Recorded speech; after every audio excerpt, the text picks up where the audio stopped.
오늘은 부활절 이후 맞는 첫 번째 주일입니다. 우리 모두 한 마음으로 사랑하는 주님 앞에 예배 드리며 나아가겠습니다. 우리 함께 기도합시다. 여호와께 감사하고 그의 이름을 불러 아뢰며 그가 하는 일을 만민 중에 알게 할지어다. 그에게 노래하며 그를 찬양하며 그의 모든 기이한 일들을 말할지어다. 여호와와 그의 능력을 구할지어다. 그의 얼굴을 항상 구할지어다. 아멘. 찬송과 영광과 존귀를 받으시기에 합당하신 만왕의 왕 되신 하나님 아버지 감사합니다. 복된 주일 아침 주님을 예배하기 위해 주의 자녀들이 이곳에 모였습니다. 비록 모두 따로따로 모여 예배드리지만 영으로 한 자리에 모여 주님을 높이는 예배의 자리가 되게 하여 주시옵소서. 오늘도 하나님의 사랑만이 우리를 묶어주시고 아버지의 말씀만이 우리 가운데 들려지므로 소망 가운데 서는 우리 모두가 되게 하여 주시옵소서. 이 예배를 통해 쉼과 회복과 하나님의 사랑이 우리 모두에게 임하는 놀라운 시간이 되게 하실 것을 믿고 감사드리며 예수 그리스도의 이름으로 기도 올리옵나이다. 아멘.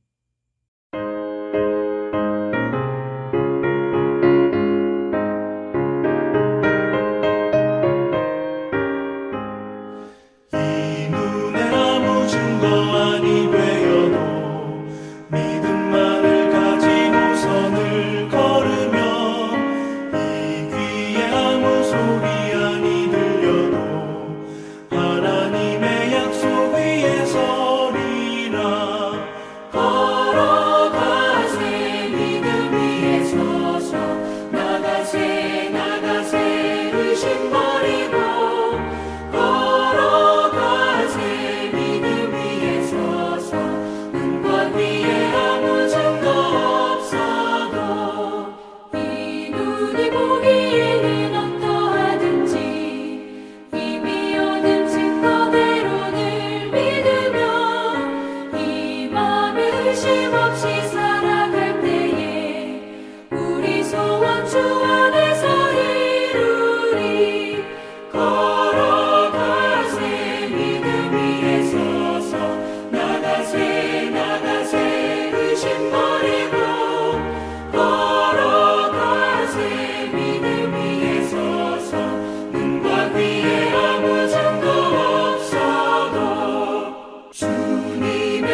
우리 다 함께 사도신경으로 우리 신앙을 고백드리겠습니다.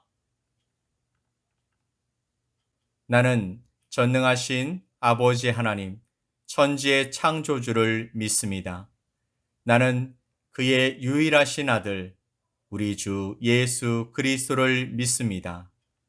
그는 성령으로 잉태되어 동정녀 마리아에게서 나시고 본디오 빌라도에게 고난을 받아 십자가에 못 박혀 죽으시고 장사된 지 사흘 만에 죽은 자 가운데서 다시 살아나셨으며 하늘에 오르시어 전능하신 아버지 하나님 우편에 앉아 계시다가 거기로부터 살아있는 자와 죽은 자를 심판하러 오십니다.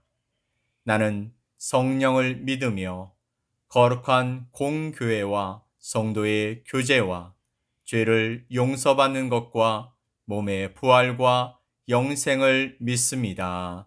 아멘.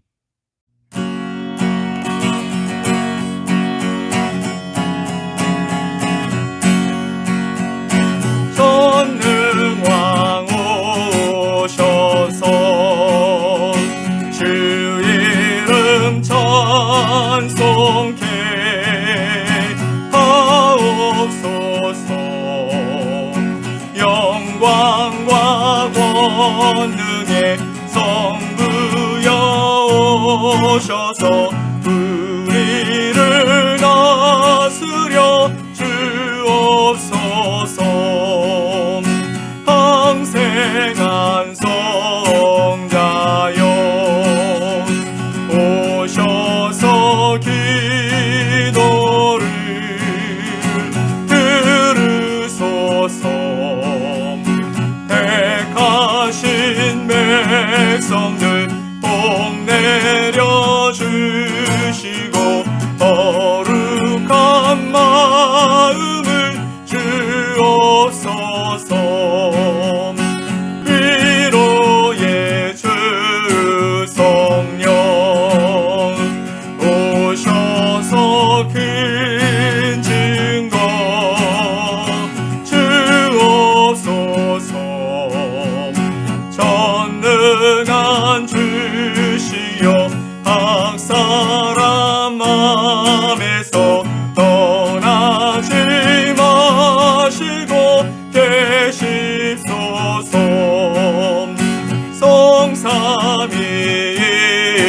성삼위일체께 한없는 찬송을 드립니다. 존귀한 주님을 영광 중 배웠고 영원히 모시게 하옵소서. 아멘.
오늘 함께 보실 하나님의 말씀은 요한복음 20장 26절로 29절 말씀입니다.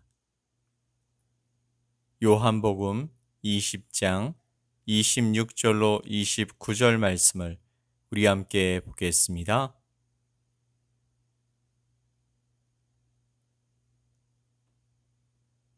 여드레를 지나서 제자들이 다시 집 안에 있을 때에 도마도 함께 있고 문들이 닫혔는데 예수께서 오사 가운데 서서 이르시되 너희에게 평강이 있을지어다 하시고 도마에게 이르시되 내 손가락을 이리 내밀어 내 손을 보고 또 내 손을 내밀어 내 옆구리에 넣어 보라. 그리하여 믿음 없는 자가 되지 말고 믿는 자가 되라. 그 도마가 대답하여 이르되 나의 주님이시요 나의 하나님이시니이다. 예수께서 이르시되 너는 나를 본고로 믿느냐? 보지 못하고 믿는 자들은 복되도다 하시니라. 아멘. 오늘은 부활주일 후에 맞는 첫 번째 주일입니다. 우리는 사순절, 고난주간을 거쳐서 지난주는 부활절을 지냈습니다. 그리고 한 주간이 지났죠. 본문은 예수님께서 부활하신 후 첫날 저녁에 제자들이 모인 곳에 나타나신 일을 기록하고 있습니다. 그러면 성경에서는 부활 그 이후에 부활하신 예수님이 어떤 일을 하셨을까요? 오늘 본문을 보면 예수님께서 제자들을 찾아가셨습니다. 예수님이 먼저 제자들에게 나타나신 것이죠. 이 날은 바로 예수님이 부활하신 날입니다. 19절 말씀을 보면 이날 곧 안식 후 첫날 저녁 때에 제자들이 유대인들을 두려워하여 모인 곳에 문들을 닫았더니 예수께서 오사 가운데 서서 이르시되 너희에게 평강이 있을지어다. 아멘. 그런데 그 자리에 도마가 없었습니다. 24절 말씀을 보면 12제자 중에 하나로서 디드모라 불리는 도마는 예수께서 오셨을 때에 함께 있지 아니한지라.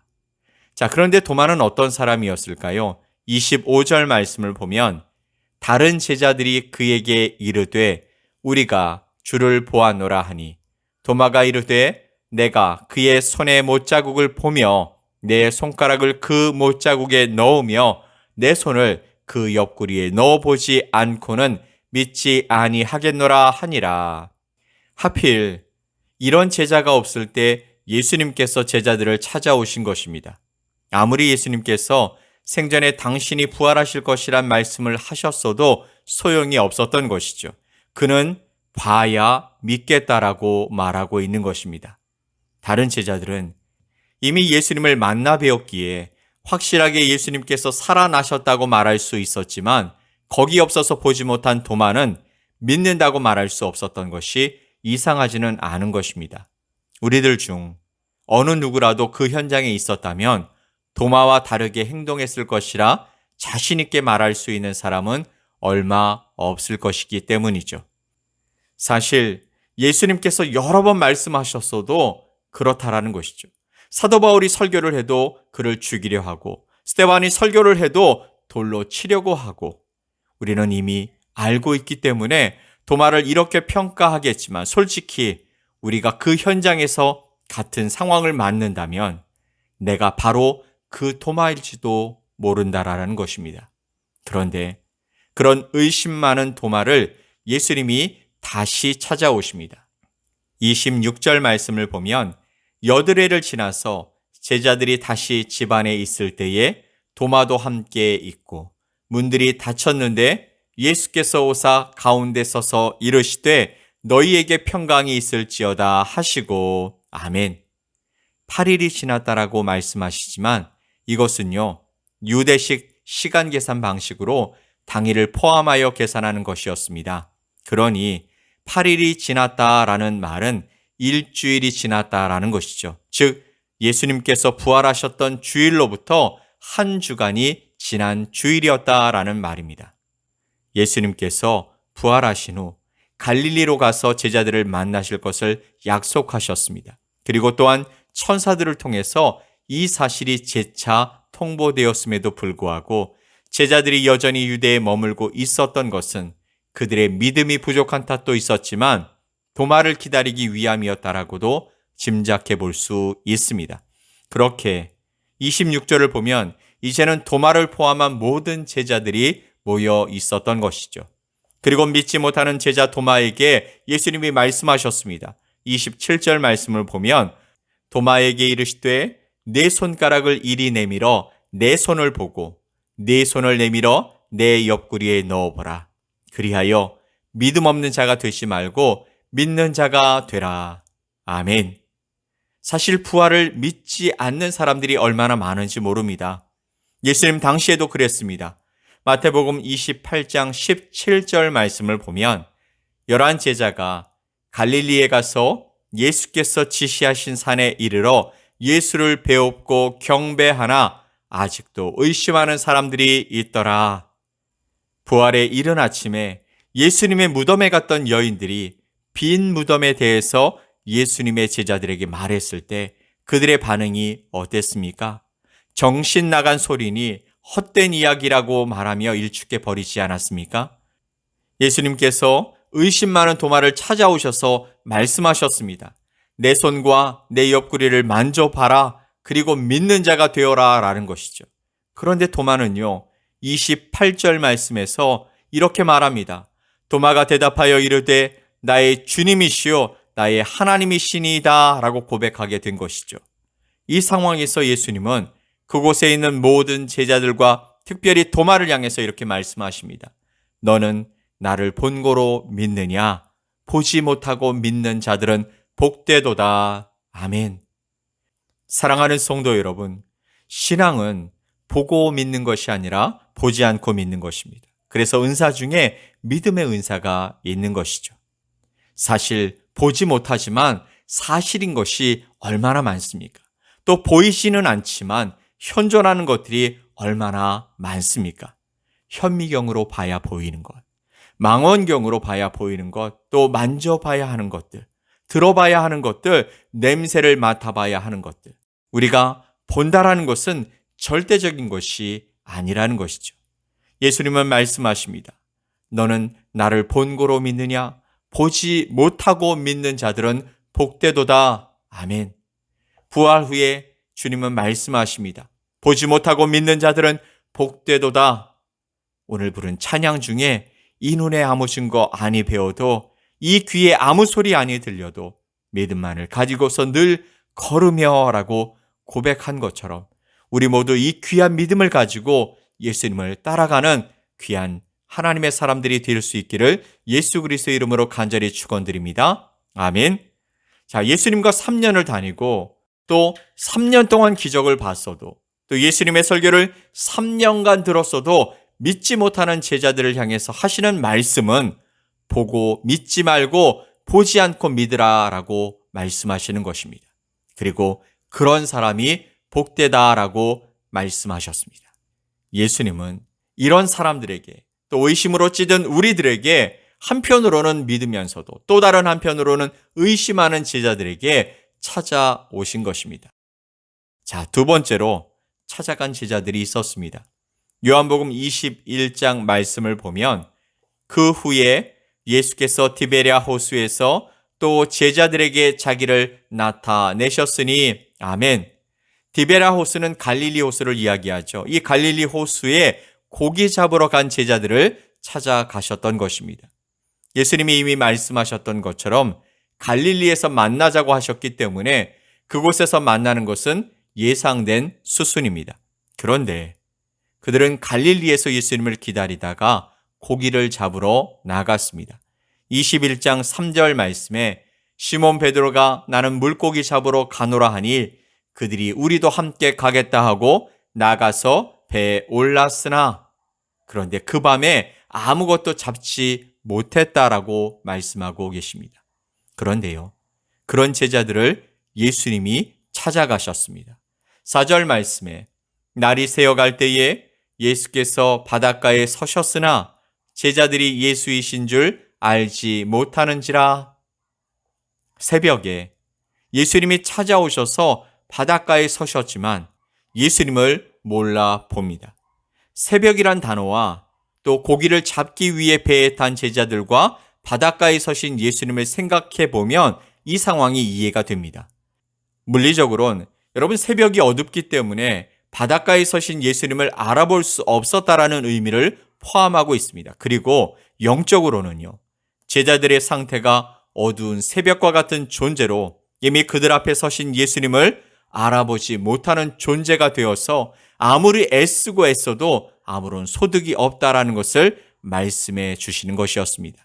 이때 놀라운 일이 일어나죠. 5절과 6절 말씀에서 예수께서 이르시되 얘들아 너희에게 고기가 있느냐 대답하되 없나이다. 이르시되 그물을 배 오른편에 던지라 그리하면 잡으리라 하시니 이에 던졌더니 물고기가 많아 그물을 들 수 없더라. 아멘. 이로 말미암아서 그들 중 한 명의 제자가 외쳤습니다. 예수께서 사랑하시는 그 제자가 베드로에게 이르되 주님이시라. 이때 베드로가 바로 물로 뛰어들어서 바닷가에 계신 예수님께로 수영해서 나아가게 된 것이죠. 그리고는 자연스럽게 아침 식사 자리가 마련되었고 거기에 있었던 제자들 모두는 예수님과 식사를 하게 되었습니다. 아침 식사를 마치시고 예수님은 베드로에게 물으셨습니다. 요한의 아들 시몬아, 네가 이 사람들보다 나를 더 사랑하느냐? 그리고는 말씀하시죠. 내 양을 먹이라. 사랑하는 성도 여러분, 교회에서의 모든 일은 이 물음 앞에서 반응하는 것입니다. 네가 나를 사랑하느냐? 내가 하는 모든 일이 누구를 위해서, 누구에게 보이기 위해서 하는 일이 아니라 예수 그리스도를 사랑해서 하나님을 사랑해서 하는 일이어야 한다라는 것입니다. 내가 주님을 사랑하기 때문에 이 일을 하는 것이 되어야 한다라는 것이죠. 주님을 사랑하기 때문에 사랑으로 헌신하고 주님을 사랑하기에 사랑으로 봉사해야 한다라는 것입니다. 고생하는 목회자가 불쌍해서 도와주는 것도 아니고요. 일할 사람이 없어서 하는 것도 아닙니다. 그것은 주님을 사랑하는 마음으로 하는 것이어야 한다라는 것이죠. 그래야 상처받지 않고 그래야 오래오래 감사함으로 함께 할 수 있는 것입니다. 주님은 부활 후에 베드로에게 찾아오셔서 가르쳐 주십니다. 우리도 그 물음 앞에 당연하죠 주님이라고 고백하며 살아갔으면 좋겠습니다. 자, 세 번째로 또 어느 제자를 예수님이 찾아가십니까? 누가복음 24장 말씀을 보면 엠마오로 내려가는 제자들을 찾아가셨습니다. 15절로 16절 말씀을 보면 그들이 서로 이야기하며 문의할 때에 예수께서 가까이 이르러 그들과 동행하시나 그들의 눈이 가리어져서 그인 줄 알아보지 못하거늘. 이상하게도 그들의 눈이 가려져 있었다라고 말씀하고 있습니다. 베드로도 그랬죠. 예수님이 바닷가에 서셨으나 제자들이 예수님이신 줄 알지 못했다라고 말씀하십니다. 그런데 엠마오로 내려가는 제자들도 눈이 가려져서 예수님이신 줄 알아보지 못했다라는 것입니다. 사명을 떠나고 또 직분을 떠나고 신앙이 식어지고 눈이 가려진 제자를 예수님이 찾아가서 만나 주시는 것입니다. 가서 하신 것이 무엇일까요? 그들에게 성경을 풀어주셨습니다. 그러니까 그들의 마음이 뜨거워져서 신앙을 회복하고 다시 예루살렘으로 올라가게 되었던 것입니다. 사랑하는 성도 여러분, 부활 이후에 예수님께서 무슨 일을 하셨습니까? 바로 제자들을 찾아가십니다. 낙심하고 절망하여서 다시 일어설 수 없을 것 같은 그들에게 찾아가셔서 그들을 위로하시고 그들에게 다시 희망을 주시고 그들에게 살아계신 예수 그리스도의 모습을 보여주심으로 말미암아 부활의 증인으로 살아갈 수 있게 하시고자 그들을 찾아가신 것입니다. 베드로에게 와서 뭐라고 말씀하십니까? 네가 나를 사랑하느냐? 사랑하는 것이 무엇인지, 사랑하면 어떻게 살아가야 하는지 베드로를 회복시키시며 그에게 사명을 다시 맡겨주십니다. 또 도마에게 뭐라고 말씀하십니까? 보고 믿는 자보다 보지 못하고 믿는 자가 더 복되다라고 말씀하시면서 앞으로 예수님을 믿는다는 것의 의미를 제자들과 우리들에게 정확하게 말씀해 주셨습니다. 그리고 세 번째, 엠마오로 내려가는 제자들을 또 만나 주십니다. 거기서 떡을 떼어 주실 때 그들의 눈이 밝아졌고 말씀을 풀어 주실 때 가슴이 뜨거워졌습니다. 그래서 그들은 자신의 생업을 위한 자리가 아닌 사명의 자리로 다시 나아갈 수 있게 되었던 것입니다. 사랑하는 성도 여러분, 주님을 사랑하는 마음으로 주님의 일을 감당하며 살아갑시다. 네가 나를 사랑하느냐라고 물으시는 주님 앞에 우리의 신앙을 고백해 드립시다. 보고 믿지 말고 보지 않고 믿는 자가 더 복이 있다고 말씀하셨으니 우리도 보고 믿는 자가 아니라 보지 않고도 주 예수 그리스도를 붙들고 하나님의 놀라운 역사를 고백하며 증거하는 믿음의 사람들이 되어봅시다. 말씀은 능력입니다.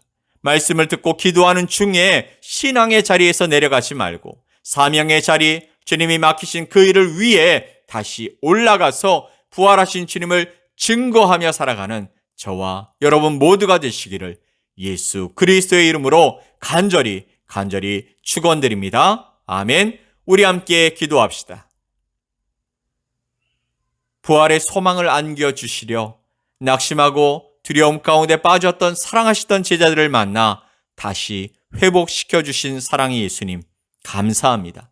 오늘 주신 말씀을 통해서 그 사랑이 얼마나 진실하고 깊은 것인지 우리 모두 다시 한번 깨닫게 하여 주시옵소서. 연약하여 늘 넘어지고 제대로 사명 감당하지 못하는 우리들을 여전히 붙들어 주시고 함께해 주셔서 아름다운 주님의 자녀로 주님의 말씀과 사랑으로 세상을 변화시키는 우리 모두가 되게 하여 주시옵소서. 우리 성도들을 돌보시고 인도하심으로 세상의 빛과 소금으로 살아가게 하여 주시고 이들의 삶에 영향력이 많은 이들에게 소망이 되는 삶을 살아갈 수 있게 도와 주시옵소서. 이들의 삶에서 이 모양 저 모양으로 주님을 위한 삶을 살아갈 때에 함께 하심으로 주님이 기뻐하실 아름다운 열매, 복된 열매를 맺고 살아갈 수 있게 하여 주시옵소서. 믿음의 길을 걸어갈 때 주님이 늘 우리의 힘이 되어 주시고 믿음의 동역자들과 함께 이 길의 끝에서 주님을 만날 소망을 가지고 한 걸음 한 걸음 오늘 우리에게 주어진 길을 걸어갈 수 있게 하여 주시옵소서. 오늘도 주님의 말씀을 듣고 삶의 지경으로 나가는 모든 주님의 자녀들을 축복해 주시옵고 오늘도 주님의 말씀을 듣고 삶의 지경으로 나아가는 모든 주님의 자녀들을 축복해 주시고 또 인도하시고 말씀하시는 성령님의 인도하심에 따라서 승리하며 살아갈 수 있게 하여 주시옵소서. 이제는 우리 구주 예수 그리스도의 크신 은혜와 아버지 하나님의 사랑하심과 성령님의 교제하시고 교통하시는 역사가 오늘 이 예배의 중심을 들여 참여하고 주님 한 분 외에 나의 주가 없음을 고백하고 그 주님을 살아계신 주, 또 부활하셔서 우리와 함께 하시는 주로 증거하며 살기로 결단하는 자녀들 머리 위에 또 사랑하는 우리 조국 대한민국과 필리핀 땅 위에 교회와 또 가정과 주님이 펼치시는 모든 사역 위에 또한 건축 중인 샘물교회 위에 이제로부터 영원토록 함께 있을지어다. 아멘.